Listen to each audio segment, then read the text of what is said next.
Привіт, рідненькі!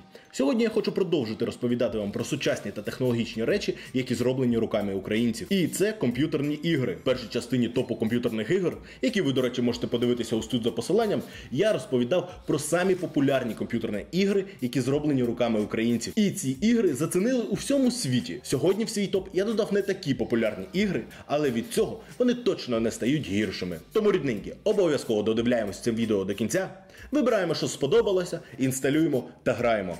І саме головне, потрібна ваша допомога в просуванні україномовного контенту. Для вас це декілька кліків мишкою, а для нас стимул робити більше і краще. Тому поставте лайк цьому відео, підпишіться на канал та не жлобтесь на коментар. А ми потопали, рідненькі!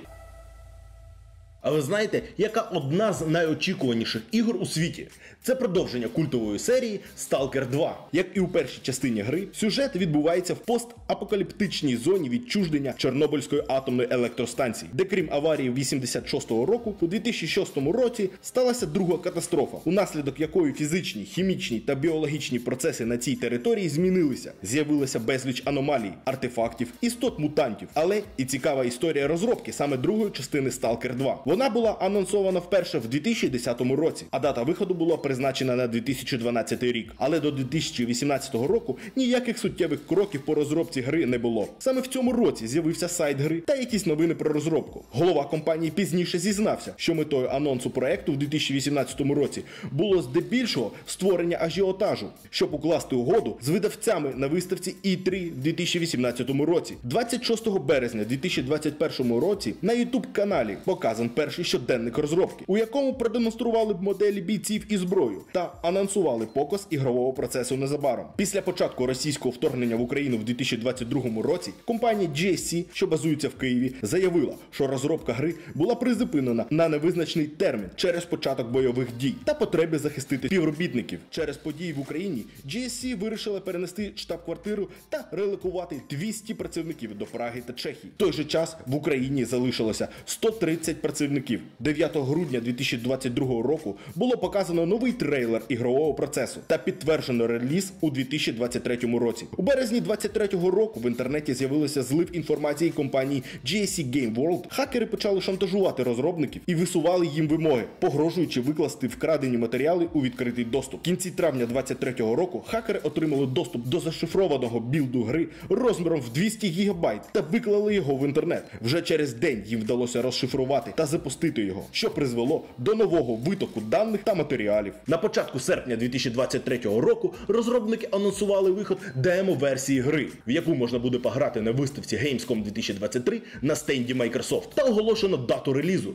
Це перший квартал 2024 року. Тому очікуємо в найближчі часи. І скоро зможемо зіграти. До речі, а ти колись опинявся у тилу ворога? Бо наступна комп'ютерна гра від української студії Best Way закидувала в тил до німців. Сюжет компанії ділився на 4 частини. Частина під назвою «Катюша» ставила гравця на бік СРСР під час наступу на Харків в 1942 році. В компанії «Проект Америка» гравець бере під своє командування загін британських диверсантів, переправлених через Ла-Манш для того, щоб зібрати інформацію і знищити нову німецьку зброю – ракету Фау-3, за допомогою якої німці хочуть атакувати Нью-Йорк. Компанія «Дорога на Берлін» розповідає, як гравець на боці американців бере участь в операції Маркет Гарден. І остання компанія, яка називається «Людь Тигра», ставить гравця на сторону Німеччини в 1944 році. Гра отримала загалом позитивні відгуки і високі оцінки як критиків, так і гравців. Гравець керує бійцями і військовою технікою, яку отримує в кожній місії, значною мірою покладаючись на тактику, підбір зброї, використання укриттів, перетин перешкод, розрахунок припасів. Гравець завжди бачить на екрані поле бою, інформацію про вибраного бійця чи техніку, міні-карту, панелі зброї та команд. Швидкість гри можна прискорити або сповільнити. Фізичний рушій забезпечує видовищність, так само, як і тотальне руйнування і можливість використання укриттів. Військові сили іноді можуть діяти всередині будівель, тоді гравець бачить їх без даху. На агрегаторі Metacritic вона отримала оцінку 77 балів зі 100 від критиків та 8,5 балів з 10 від гравців. В цій грі вже майже 20 20 років. Тому на відмінність від Сталкера в неї ви можете пограти на 100%. А ви знаєте, до якого голлівудського фільму українська компанія розробила комп'ютерну гру? Це фільм «Олександр» від режисера Олівера Стоуна. Ця гра розроблена компанією GSC Game World і видана компанією GSC World Publishing і Ubisoft 20 листопада 2004 року. Основа ігрового процесу заключається в тому, що це стратегія, в якій гравець може зіграти в одиночну кампанію і битви з комп'ютерним супротивником, а також може зіграти в мультиплеєр. В грі він розвиває свою економіку, чиєю допомогою створює армію для боротьби з ворогом. Існує кілька ресурсів – їжа, дерево, камінь, золото і залізо. Вони можуть видобуватися як селянами, так і купуватися на ринку. Істотною відмінністю гри від інших стратегій є підвищене значення загонів. Воїни починають отримувати мораль, потрапивши до їх складу. Також на загони поширюються посилення від героїв. Для піхоти розмір загонів становить 36, 64 і 100 бійців. Для кінноти 20, 30 і 42. Також загони з часом набирають досвід. У грі існує два види строїв – агресивний і захисний. Гра вийшла майже без недоліків. Динамічні місії, які перемішуються з відеороликами з фільму, круто вписуються в оповідання та затягують з головою. До речі, ви знаєте, яку круту українську гру не зрозуміли в Америці? Через ментальний бар'єр. Це гра «Козаки». Тому нашим розробникам довелося створити спеціальну версію, адаптовану під американців. Так з'явилася гра «Завоювання Америки». «Козаки. Європейські війни» була незрозуміла гравцям з США. Тому GSC Game World при розробці гри підійшла з креативом і змінила козаків під ринок Америки. Сама гра «Стратегія в реальному часі» базується на подіях 15-19 століття. Основна механіка геймплею подібна до нашої гри. Як і в «Козаках», гравець може зводити будинки, нарощувати армію і боротися з ворогом. Однією з особливостей гри є моральний фактор армії. В оригінальній грі доступно 12 націй – ацтеки, британці, гурони, делавари, інки, ірокези, іспанці, майя, пуебло, сіу, американці та французи. Кожна нація має свої риси, свої особливості економічного і технологічного розвитку, переваги і недоліки. Гра має 3 режими – компанія, одиночні місії на випадкових картах. В доповненні було додано 4-й режим – баталії. І ось цей варіант гри круто залетів на американський та всесвітній ринок. А ви знаєте, яка була перша комерційна гра незалежної України? Це були Admirals – Sea Battles. Саме ця гра була розроблена луганською студією Meridian 93 та видана компанією Megamedia 30 вересня 1996 року. Стала першою комерційною відеогрою незалежної України. Жанр гри – покрокова стратегія, а події гри розгортаються у століття вітрила. Ігровий процес відповідно зосереджений на морських битвах. У грі присутні 18 місій, порівну розділені на 3 кампанії. На початку місії гравець отримує перелік умов, що йому необхідно виконати для перемоги. Гра практично не містить глобальної стратегічної та економічної складової та являє собою покрокову тактику. У грі присутні течії та шторми. Судно може віднести вітром, воно навіть може затонути в негоду. Також можна будувати форти та порти для ремонту кораблів. Гра отримала посередні оцінки від критиків, але була комерційно успішною. Зокрема, ця гра погано продавалася в США, але мала успіх в Німеччині, Японії, Тайвані та Південній Кореї. Наступна гра від української компанії Action Forums була одною з найперших українських хорор-ігор і називалась «Анабіоз. Сон розуму». Сюжет гри розгортався в 1981 році на Північному полюсі. Олександр Нєстєров, радянський полярник, отримує вказівку покинути наукову станцію Полюс-21 і вирушити у вказану точку, де Олександра має підібрати корабель-атомохід «Північний вітер», який забере науковця на континент. Однак, прибувши на собачій упряжці до вказаного місця, Нестеров знаходить «Північний вітер» замерзним в льодах вже багато років. На борту давно немає нікого живого. Тепер у Нестерова немає вибору. Йому необхідно з'ясувати, що сталося з кораблем. І, власне, вижити, оскільки на сотні кілометрів навколо безлюдна льодова пустеля. В грі створено реалістичну графіку з використанням візуальних ефектів на основі DirectX 10 і фізичних ефектів, створених з використанням технологій NVIDIA PhysX X. Особливістю візуальних ефектів є ефект таяння льоду, коли лід на стінах замерзлого корабля починає плавно перетворюватися на воду і стікати спускати вниз. Головний герой Олександр Нєстєров володіє так званим ментальним ехом, умінням виходити в спогади загиблих моряків, бачити останні секунди їх життя і навіть змінювати їх долю. Кожна така зміна в минулому впливає на теперішнє. На той час гра отримала нагороди як найкраща технологія та найкраща графіка. Це показує крутість українських розробників. До речі, ви знали, що саме українські розробники доклали руку до створення гри Shadow Fight 2. Це були розробники з української компанії iLogos. Програмні рішення від української iLogos допомогли компанії NECI в створенні другої частини цього мобільного шедевру. У пролозі до гри оповідач, який є головним героєм, розказує про своє минуле. Він був легендарним бійцем, що відправився на пошуки гідного суперника. У своїх мандрах він натрапив на ворота тіней, що вели до тіньового світу, та відкривали їх. При відкритті воріт 6 демонів, ув'язнених з іншого боку, вивільняються, а його тіло було огорнуто містичною енергією тіні, яка перетворила його на безликий силует. Тінь був проклятий на 100 років, і щоб закрити ворота, йому треба було перемогти всіх демонів. У такому вигляді він повертається до свого сенсея, який був здивований, побачивши вигляд його колишнього учня, але ж все ж таки погоджується допомогти йому. Це був мегахіт в мобільному геймінгу в 2013-2015 роках. Круто, що до створення таких проєктів долучилися українці. Але повернемося до повністю українських розробок. І наступна гра, про яку я вам хочу розповісти, це комп'ютерна гра «Острів» в жанрі економічної стратегії, присвячення розвитку українського поселення 18-го сторіччя. Гра стартує з 1721 року, початку другої хвилі колонізації Слобідської України. Однак поселення гравця разом із кількома реальними слобожанськими містечками, як Дергачі, розташовуються на вигаданому острові. Звідси походить назва гри. Наразі в грі реалізовано понад 20 будівель, землеробство і товарництво, ремесло, динамічна зміна пори року, базова торгівля, наявні англійська та українська локалізації. Було заплановано згодом додати в гру сюжетну кампанію, споруди галузей освіти, релігії, розваг та правосуддя. І станом на 5-ту альфу в грі присутні окремі будівлі цих галузей, на кшталт початкової школи, каплички та церкви. Особливістю гри є динамічне моделювання стежин, котрі витоптують мешканці, та відсутність прив'язки будівель до клітинки на ландшафті. Музичним супроводом гри слугує традиційна українська музика, зокрема кобза. На думку оглядачів, комп'ютерна гра «Острів» є найкращою про Україну.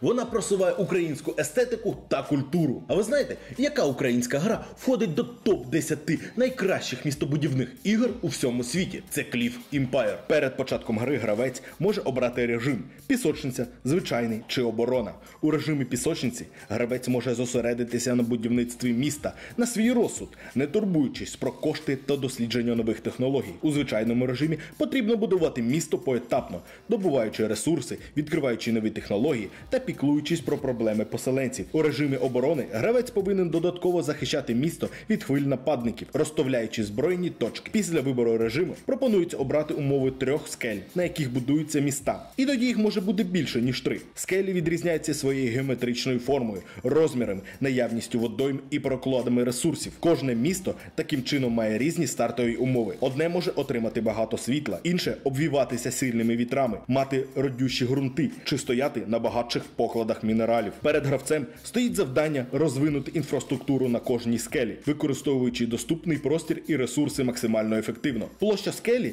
поділена на умовні клітинки. Споруди, залежно від свого типу, можуть займати різну кількість клітинок. Гра вийшла просто топовою. За підсумками 2022 року, Cliff Empire потрапив до списку 25 найпродаваніших українських відеоігр, а його візуальний стиль один з найкращих. Наступна гра не стала такою популярною, але отримала свою аудиторію.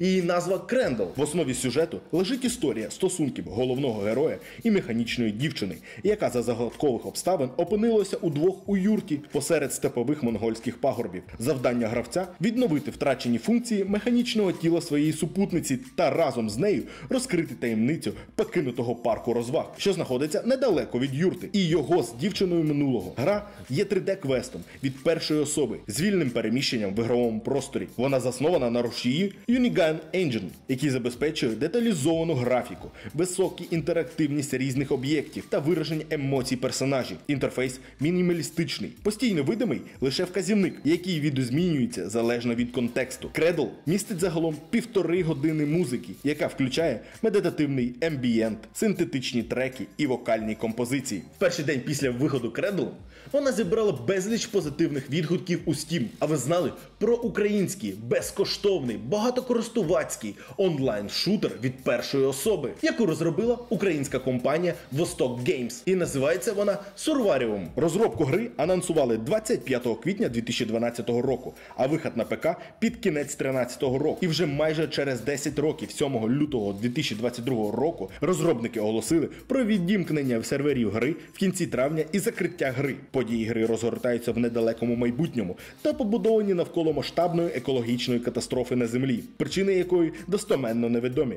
В режимі PvP до 16 гравців діляться на 2 різні команди, змагаючись в одному з 6 режимів на одній з 20 локацій. В режимі кооперації до 3 гравців проходять разом місію, що має 3 рівні складності. Також присутні навчальна місія і тренувальний режим з ботами. За словами розробників, концепція Survarium – це нова ступінь еволюції сталкеру, розробці, які вони присвятили 10 років. Події грі виходять за рамки закритої території Чорнобильської зони, поширюючись на весь світ. Гра дуже схожа на Stalker, тому що її створили колишні співробітники GSC Game World, які працювали над грою Stalker 2. Наступна гра в моєму топі – це козаки в фантастичному світі, герої знищених імперій. Відеогра у жанрі стратегії в реальному часі, яка була розроблена компанією GSC Game World 6 жовтня 2006 року під Windows. Ельфійський воїн Ельхант, почувши, що місто його народу світанок атакують орки, спішить туди на допомогу. Дорогою він зустрічає ельфів, які тікають з міста, що вже пало, і дізнається, що насправді нападниками була нежить. Не бажаючи смиритись з поразкою, він іде назустріч ворогові. Надихнувши своїм прикладом кількох бійців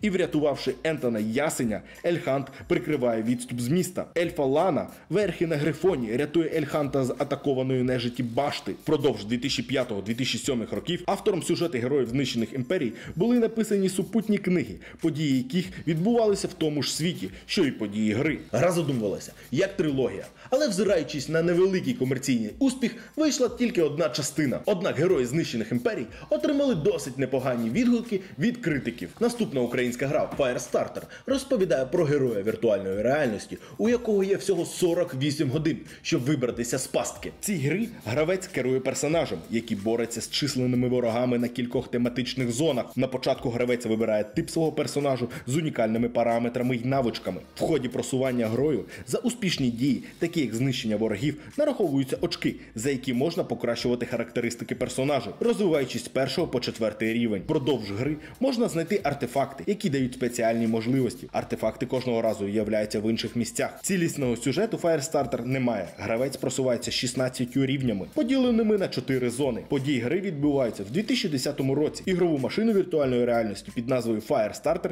заражає вірус, і правила гри різко змінюються. Протагоніст простий гравець виявляється замкнений у кіберпросторі, а система життєзабезпечення працюватиме лише 48 годин. Залишається один вихід – пройти гру до кінця за новими правилами. Ця гра захоплює своїми ідеями та механікою. Раджу вам спробувати. А ви знали, що найкрутішими та найпопулярнішими іграми, які створювали українці, були саме стратегії? Ось і наступна гра в моєму топі – теж стратегія – Unsigned Conquest. Ця гра була розроблена вихідцями з луганської студії Meridian 93. У продажі гра з'явилася навесні 99-го року. Події гри відбуваються у сеттінгу давньогрецької міфології. Сюжет базується на міфі про Ясона та аргонавтів. Ясонів дядько захопив його трон, проте згоден повернути Янакові царство в обмін на легендарне золоте руно. Ясон підбирає собі команду та вирушає в подорож. Після комерційного успіху свого дебютного проекту Admiral Seal Battles компанія Meridian 93 одразу ж почала роботу над його ідейним продовженням. Гра, котру було анонсовано в 97-му році, вийшла вже в 1999-му. За весь час гра отримала змішані відгуки від критиків, але точно не залишилася без уваги. Наступний шутер від першої особи, який занурює гравця у Колумбію, називається Senos. Розповідає про дочку головного героя, відставного військового французького іноземного легіону Сола Майерса. Дочку звуть Ліза. Вона безслідно зникає у Колумбії, де працювала журналістом. Дізнавшись про зникнення дочки, головний герой відправляється на її пошуки. Під час пошуку Солу Майерсу доведеться втрутитись у громадянську війну, працювати на бандитів та наркомафію та познайомитися з залишками індіанських племен. Сюжет цієї гри нагадує фільми за участю Ліама Нісона, де він постійно рятує свою дочку. Наступна гра, яка називається Vivisector – Тварина усередині, розроблена українською компанією Action Forums та випущена в 2005 році, розповідає про події, які відбувалися у 1978 році. Головного героя гри Курта Робінсона разом з групою солдатів, керівником якої є дівчина Маліка, відправляють на острів Серео, де за інформацією їхнього керівництва іде політичний збройний конфлікт, громадське повстання проти панівної там влади, яка просить підтримки. Завдання групи – знайти та врятувати посланий на Серео і таємниче зникнув за кілька тижнів до описаних подій іншу групу солдатів, очолювану Лаємом Квейдом. Гра отримала здебільшого позитивні відгуки від критиків. Однак у Німеччині ця гра була знята з продажу через свою надмірну жорстокість. Наприклад, там можна було відстрілювати кінечності. І закриває мій топ також шутер від першої особи, який називається Venom – Codename Outback. В цій грі події розгортаються в 2034 році, коли Земля ледь не загинула від зіткнення з кометою та сотнями метеоритів. Разом з метеоритами на Землю були занесені спори чужородної форми життя, які в земних умовах почали швидко розвиватися. Люди зіткнулися з вкрай агресивною формою життя, здатною паразитувати на людині, повністю підкорюючи її собі. Першими жертвами стають вчені, які займалися дослідженнями позаземних організмів, а також охоронці наукової бази та виїзних мобільних груп. Завдання гравця протягом 14 місій зібрати якомога більше відомостей про ці події, врятувати уцілілих вчених і зупинити розповсюдження іншопланетного життя. Гравцеві доводиться відразу грати за двох персонажів, безпосередньо ведучи одного та віддаючи прикази іншому. Між персонажами можна переключатися, що дозволяє підвести одного до ворогів, залишити в засадці, а потім діяти іншим, повністю контролюючи ситуацію, не покладаючись на штучний інтелект напарника. В грі реалізовано багато цікавих механік, пов'язаних з костюмами, зброєю та процесом проходження. Дуже рекомендую вам спробувати. Ну що, друзі, як вам сподобалося? Взагалі, я рахую, що українці досягли крутого результату в розробці комп'ютерних ігор. Це була друга частина топу комп'ютерних ігор, розроблених в Україні. Ми, як завжди, чекаємо на вашу думку в коментарях. Не забудьте підписатися на канал та поставити лайк цьому відео. З вами був Нікіта, а ми потопали відпочивати.